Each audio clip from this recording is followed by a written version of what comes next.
uSamsoni kwakuwumNaziri kaJehova ayikhethele yena. uSamsoni amandla angakaze abonakale ezweni, ekwazi ukunqoba ngisho nanoma yiphi impi ebeke phambili kwakhe.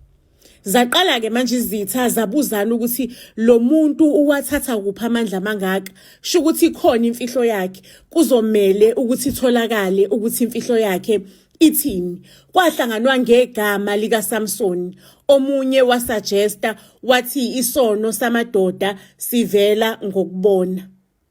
Kwakhishwa uDelilah ke intombi eyinesinqe esingaka, inethanga elingaka, inebele elingaka elingaze likusuffocate uvuke esibhedlela.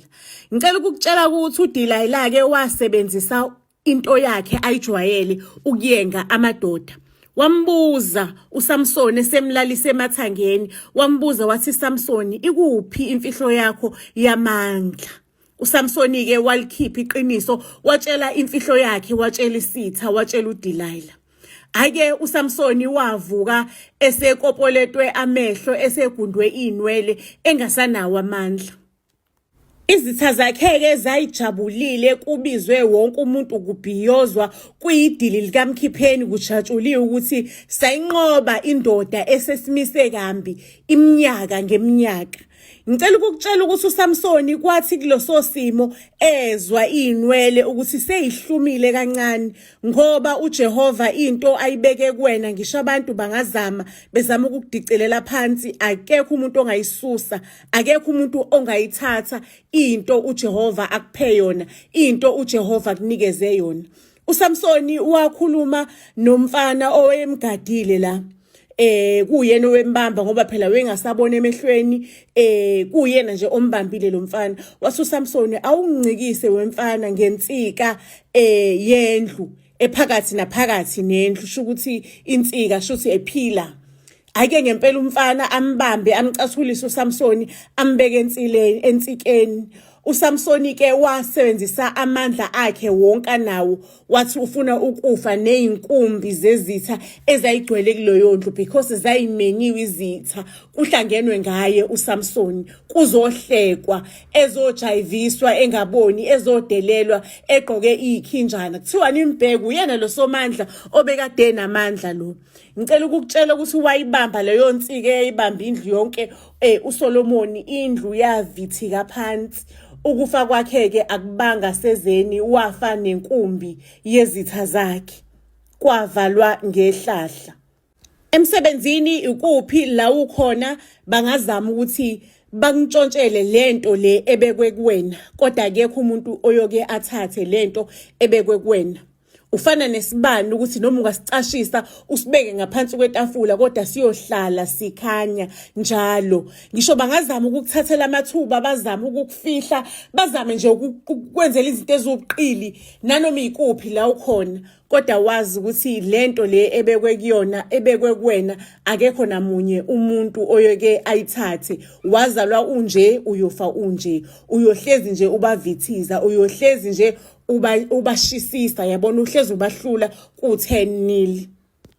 Family, ningakhohlwa-ke ukuthi sithathe incwadi Impi Yabomdabu isethunjini, incwadi ya grade 12, sayishintsha sayenza imovie. Incwadi ya grade 12 lena eyizulu novel, sayishintsha sayenza imovie. Siyayithengisa ke le movie okwenzela ukuthi umfundi kube lula ukuthi ayi-understand kangconywana incwadi Impi Yomdabu. Kuyona incwadi ehlula abafundi abaningi because iwugqinsi kakhulu, and abafundi ba-expecte ke ukuthi bayifundele bona le ncwadi. So sesenza izinto zabalula kakhulu. Mangabe umfundi siyathola WhatsApp, siyayithengisa incwadi kuWhatsApp, u60 per umfundi, specially sika January, 60 per umfundi njoba ku January. So make sure ukuthi uyasicontacta ku WhatsApp.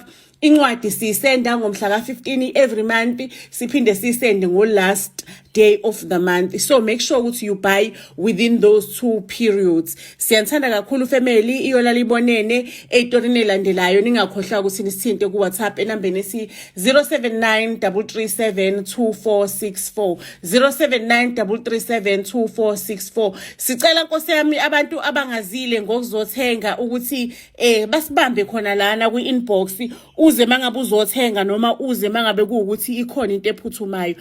Ngisendlini yomfana thina ke i-straight eyinokhiye ngifikile angishongo ngizomsurprise umfana anyway ngikhulelwe ingane yomfana ke sengiphekile kuhle kuclean endlini afike kumfana angene yabona sengiyimama eligqoke ilingerie ngilindele ibabazi laphayana phela ukuthi ngikhulelwe akusho ukuthi ngeke mina ngikwazi ukuthi ngibe sexy for indoda yami wathi umfana ngangena ngicela ukunitshela ukuthi nganconywa umfana wavelane wangibhozomela wakhwela wadilika phezukwami sesiyexabana ke manje umfana ungibuza ukuthi mina bengingasho ngani ukuthi ngidla ama-ARVs ngithi mina phela ngabona wena ungalisebenzisa ijazi lomkhwenyana kule insuku if umuntu engalifaki ijazi lomkhwenyana kusho ukuthi use right vele already usenayo i-HIV wena waba irresponsible anyway nami ngathola sengikhulela ukuthi cha nginalesifo lesi so nje into yakhona vele nje nawe umina nawe sobabili sephutheni iphutha nje ungalilahleli kumina cela ukuntshela ukuthi ngagodu wangikhala inyembezi ngoba umfana nje wevela newaqondisa ukuthi yena akabona ukuthi uzoqhubeka enzeni nomuntu wamthelela nge-HIV sekuphelile phakathi kwami naye usho lapho nje ngingenela enyangeni yesi9 ngikhulelwe athi sekuphelile phakathi kwami naye Mengifike ekhaya bafethu ngiyakhala ke manje ngiyakhala ukuthi indoda ingidampile ngikhulelwe sengingenele enyangeni yesi9 uyangiduduza uanti wami okay sho ukuthi mina ngihlala noanti ke uanti akangizali futhi akahlobene kakhulu nami sihlobe sekudeni kodwa nje wangithatha wathi because yena akanabo abantwana uhlala yedwa wangikhulisa after mina ngishonelwe uma wami uanti uyangitshela ukuthi kahle kahle wena uyakumhuqa kasikhotheno nje ushiye ekhaya kini kunekhaya elihle kanje impilo ifudumele uyothandana nje umhuqa wendoda nje engakufanele phuma kulondoda uzala umntwana uyikhulisela umntwana mina umntwana ngizomnakekela ukhohlwe lo sikhotheno umhuqa wakho bafethu ngiyakhala because ngiyamthanda mina ubafana yabona umhuqa yena bandla ngifuna ungasho umhuqa yena uyangithatha ngise one bedroom wakhe sipheka lana sigeza lana yonke into lana kodwa ngitshela ukuthi uthando alihambi ngemali uthanda alihambi ukuthi uhlale ema-suburbs ngihambeke manje ngiya ekamereni lami uanti uthe angihambe ngiyolala ngehlisa umoya mengifika ekamereni ngathi othi ngeke ngithandaze mhlawumbe ukuthandaza kuyopholisa umoya wami hayi bafethu ngithi ngiyathandaza ngizwe ukuthi hayi cha inhlungu lezi ezingiphathayo kanti bafethu ngiyasikwa ke manje kuyacaca ukuthi manje ngiyateta bengaka expect ukuthi mhlawumbe isikhathi sami sokuteta lesi nginitshele ke bafethu after sengitetile ingane sengibuyelile endlini yavela neyadlula emhlabeni cela ukuntshela ke ubaba omncane owudado owumfowabo kababa wafika ingane wayithatha ingane wayithatha ngeveni wathi yongcatshwe emakhaya because kuzoba nezindleko eziningi if manje kuyiwa komakhazeni nani in uanti akekho ngisho nokuba khona endlini kwenzakala lento useyafonelwa mase uyafika hayi umndeni wami usuyasho ukuthi isidumbu yesithathu uyosingcwaba khona nje kothi kusa sibe sesingcwatshiwe isidumbu salandwe ebusuku sifike ke isidumbu emakhaya singcwatshwe ake ngicela ukuntshela ke after that umalume useyakhuluma nami uyangitshela ukuthi ngoba i-death certificate ayenziwanga benze ngamasibomu ukuthi ngikwazi ukuthola imali eqolo ngikwazi ukuthi ngiclaim ukuthi ngikwazi ukubhalisa iqolo ngibe nemali eqolo ngikwazi ukuthi ngiyithengele ama-cosmetics ngingadependeli ku-anti ngayo yonke into because umuntu awusoze wamtrust ngelinye ilanga umuntu uyoshintsha ngelinye ilanga umuntu uyojika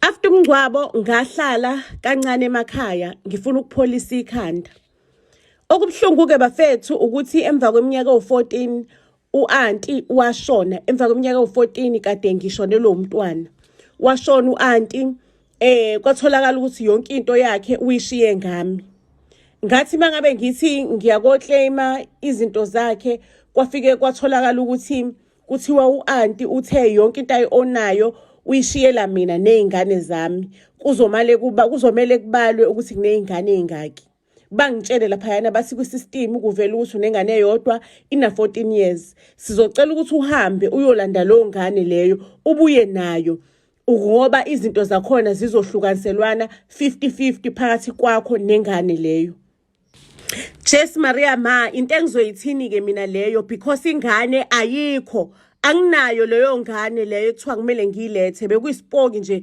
engisikolelayo esasa. Nasi isipoki sesongivimbela kumcebo wami. Cela ukunitshela-ke ngixakekile-ke kusenjalo, ngiyacabanga ukuthi into engizoyithini. Ngihambe ngiyohlangana phela naye-ke ubaba omncane. Ayi ubaba omncane angitshela ukuthi lalela la ndodakazi yami, ngu-farm boy impela kodwa nje nginamaqhinga, nginama-tricks amaningi kabi. Kunomunye umuntu engimaziyo kuwumuntu okufika la eSouth Africa ongahleli ngokusemthethweni, unengane elingana ncamashini, ingane yakhe na-14 years. Kunganjani siyithathe leyo ngane sithi isitifiketi sengane yakho lephilayo, sithi isitifiketi sayo, and then sizobe sesiyayisiza simncenga umama sithi sizomsiza ngokuthi simshayele i-ID yale South Africa, ingane ibe yi-citizen. Sisho ukuthi izalwa umama wase South Africa nobaba owangaphandle kwase South Africa. You understand? Shukuthi wena ndodakazi sizothi wena wakhuleliswa yilo muntu wokufika kodwa ingane eyakho. Umalume angitshele athi khulileka ngoba ngiyazi ukuthi enye imali bazothi bazoyibeka up until ingane ibe na 18 or ingane ibe na 21. Ngineplan futhi lokuthi lo mali leyo uyidle ngoba lengane once yaphaphama yasta yadlulo 18 years izobe sifuna ukuqumba phansi izoklema lo mali. Nginecebo lokuthi ungenze njani. Wena uzothola abantu abasebenza ezikoleni ezibizayo, ikoleni ezibizayo ukwazi ukuthi uthi ingane ithola imfundo engcono lekhokha khona 80,000 ngonyaka. Uhambe uyoclaima lapho, uhambe uyofaka luthi ucela bakhokhele lo mali, kanti wena lo mali leyo awukhokhelwa yona. Imali leyo wena uyoyidlela ingane ayikofunda. Uyohleza ubhala ukuthi yenza ama-sports, yenza oma-maths Olympics, yenza ini, uhambe uyocela lo mali ukuthi ingane iyayidinga, ushaye i-application, imali uyithole. Imali iziphele ithi bhuqe, wenza njalo nje. Family, ngicela ukunikhumbuza before siqede istory sethu ukuthi njalo ngomhla ka-23 ziyakhala, ziyasha ngomhla ka-23. Ungasali ngaphandle, usaleleni ungakayithengi imovie yethu ethi Christmas Intruders with the Zulu Sisters. Ukuze uthole imovie yethu, nanka ama-banking details wethu escreenini. Enza i-payment ka-35 rand, imovie kahle kahle yu-50 rand, but there is a company esixhasile yathi izokhokhela each and everyone abantu abangaphansi kwa-2,000 u-15 rands. So 2,000 rands, u-2,000 ama-sales asakawuhlanganisi. So make sure ukuthi you grab this opportunity family, uthenge imovie yethu. Masuya enjoya nawe njengabantu bonke ngomhla ka-23 because I promise you ishisa be. Mase kuthokunye family, ngicela ningakhohlwa ukuthi on our YouTube channel ziyakhala right now. Kune series entsha engi-uploadile. Upload episode 3 series ithi ngabulala ubaba wami. It's a series about mafia family.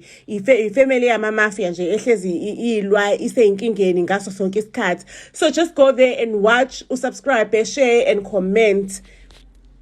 Ake family, icebo likamalume lasebenza. Kodwa inkinga iqale la ekutheni mangabe ingane isina 18 years. Umama walengane wangitshela ingane bihlala noma wayo bingasondele sho nokusondela emzini wami kodwa bifika izovakasha yabona ngoba mabina 16 years ngayishayela i-ID. Uma waye lo mntana angitshela ukuthi awusagoduka uyezimu uzocela ukuthi ingane ihlale kancane la kumina. Uzoyithatha mangabe ebuya. Hayi futhi ngingabi nankinga because ngaleso sikhathi benginomntwana omncane ngithi hayi ayingadela umntwana omncane. La eqala khona inkinga ke ingane mangabe isina 18 isithena 19 years. Ingane isifikile ayisafocus egadeni ingane yami, isithanda amadoda ngalendlela i-up and down. Uma wayo angazi wafika waba nenkinga ye-passport noma wafika waba nenkinga yani yezimu wabambezeleka. Ngimtshele ngithi lalela lana ke mntanami ngizokunikeza imali ogoduka uthi uhambe uyojoyina uma wakhe ezimu because imali because wena unabo ubuzo bangalana nakhona futhi ngale ubaba wakho uyavela ku-ID yakho ukuthi ubaba wakho wangale sho ukuthi uyakwazi ukuhlala ngala futhi uyakwazi ukuhlala ngale. Ngizokunika imali yakho ugoduka uyekini uyojoyina uma wakhe ezimu because mina usungixakile ngale ndlela osanda ngayo amadoda. La engayiganda khona ke la engayimosha khona ngamosha ngalenkathi ngixosha lengane because ingane iyavela neyabuya nje yathi ifuna ngokwayo izofuna u50% wayo yomuzi.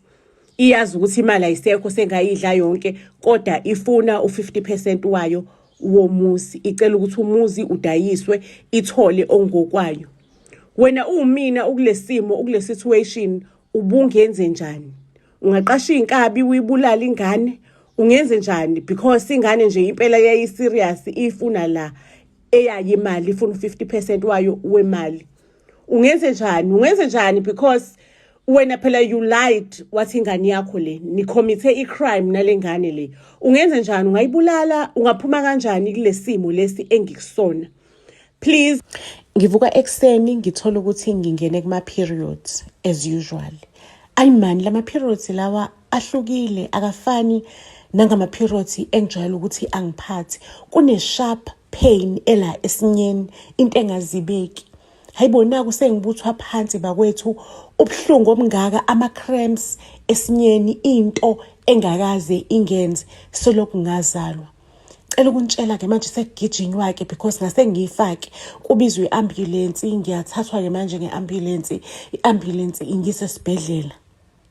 Mengifika esibhedlela udokotela useqalileke umatasatasa uba busy ngami, abazali bami bakhona, ubaba ulindile reception, uma ukhona khona la phakathi. Ngicela ukuntshela udokotela angitshela ukuthi ngiya-miscarry, I am miscarrying, ngiba ne-miscarriage. Ngimiscarra kanjani ngakaze ngilale nendoda? Ngikhuleliswe ubani? Because mina last month ngangena kahle nje ema-periodini wami. Kwenziwa yini ukuthi kuthiwa ngiya-miscarra manje? Because mina ngitshela ukuthi nje ama-periods wami a-late ngo-7 days. Ngitshela ukuthi okay because they were delayed ngingena kuma-periods. So ngimiscarra kanjani? Uqonda ukuthini udokotela ngalento la ayishoyo? Sengiyakhala-ke manje, ngikhalela umama. Ngikhalela umama uthi mina mama angikaze ngilale nendoda, angikaze, angiphika ngisilona itshitshi, but the day ngisindiswa ngayiqobhoza leli cici leli ekhaleni, ngayimisela ukuthi I will keep my purity, ngizogcina lokho okuncane okusele. So mama mina ngikhuleliswe ubani? Ngikhuleliswe ubani kanjani? Mama uyayazi impilo yami ukuthi mina ngihlezi ngisendlini because I work at home. Ngihlezi ngisendlini, endlini ngilala endlini all the times. Ngikhulelwe kanjani ngisendlini ekhaya?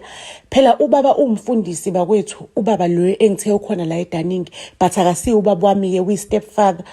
Umama washada nobaba sengikhona mina vele. Ubaba akanayo enye ingane ke emshadweni, abazange babathola abantwana emshadweni. Umama ngiqinisa isibindi, angiqinisa idolo, athi mntanami I will get to the bottom of this. Ungawari, ungasabi, ngizothola mina ukuthi kwenzakalani, ubani lokukhulelisile mntanami. I trust you, I believe you. Ngihlezi nginawe 24/7. Ikhona into eyenzakalile. Ukhona umuntu ongene lapha ekhaya walala nawe, mhlawumbe wakudraga, olala nawe ngokungenhloso. Ngicela ukuntshela ukuthi amazwi kamama ngiqinisa kangimisa isibindi, anginikeza idolo. Umama ngitshela ukuthi hayi uzocela ukuthi udokotela akhiphe the fetus and then kuzokwenziwa i-DNA test from yona.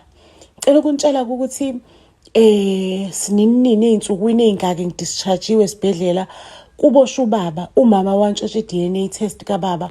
Umama wathi ayikho enye indoda engena la endlini ngaphandle kobaba walekhaya.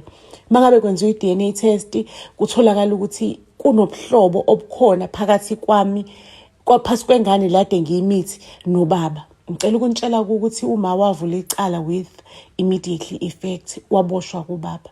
Hey abazalwane abasangithuki, yabona lo Heliot wengane sayibona ngokuthi ingane iqobhoza icice ekhaleni. Ngizalwane emuni lo oqobhoza icice ekhaleni usefuna ukubophisa ubaba, athi ubaba umdlongulile. Kuyasho ukuthi ingane inobuhlobo nalobaba, kushiwo ukuthi ingane kalobaba. Ngempela kumfundisi lo upastor stepfather wami aphumeke ejele because kutholakala ukuthi ingane isihlobo akusiyo ingane yakhe. Isimo simuncu le ndlini, simuncu isimo kakhulu. Nobaba lo uselala eDaning room. Umama ubhiza kalali ubusuku bonke uzama ukucabanga ukuthi ngubani lo ngenele endlini wamithisa ingane yami, ubani isihlobo sale ndoda esimithisa ingane yami, because le ndoda ayinayo ihlobo, asikho isihlobo engisaziyo. Ngicela ukutshela uma calculate abale abuyele back ukuthi nje kuthiwa ingane in a 1 month, like ngimiscarry ngina 1 month pregnant. Uma abale ukuthi hayi bakekho umuntu wangena lekhaya, umuntu wangena lekhaya kwangena unkebelele ingane yomzalwane wale ekudeni eMnambithi. Le ngane lena mangabe ingena lana ingena izofuna isikole futhi ayihlala ngesikhathi eside, yahlala only 7 days izofuna isikole, yeqeda lapho yahamba. Hayi ingane ya Sister Nonzuzo loyo, uSister Nonzuzo, ingabe ingane yakhe ihlobene kanjani nobaba wale ekhaya. Cela ukukutshela ukuthi kwatholakala ukuthi ingane le ubaba wayithola ngaphandle. Wajola ubaba during umshado wethu, wajola noSister Nonzuzo. Ubaba ujola noNonzuzo nje usashadile nomama, sho ukuthi echithele umama.